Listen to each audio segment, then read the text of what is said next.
Hello everyone, how's it going? In this video I will be showing you how to put your Switch 2 into recovery mode.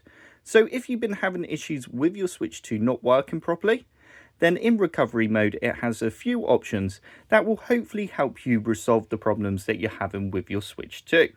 So the first thing that you're going to want to do is just take your Switch 2 out of the dock. So as you can see, mine is currently de-docked.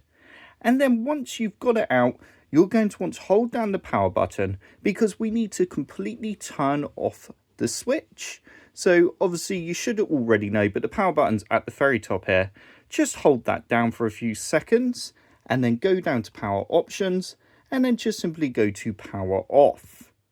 Alrighty, so once your Switch 2 has completely powered down, you're now going to want to hold down the two volume buttons at the top here. So I'm just going to hold down the two buttons now, and then once you've got them held down, so it's a little bit tricky, but it can be done, just hold them both down and then simply press the power button. So there we go, you can see I'm holding them with my one finger there, and then I've just pressed the power button. The Switch 2 is now powering on, and it should, if I held down the buttons correctly, which you can see I did, go into recovery mode.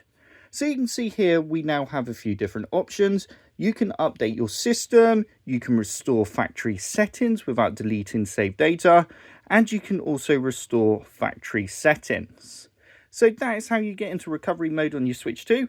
I hope this does help you resolve the problems that you are currently experiencing with your Switch 2.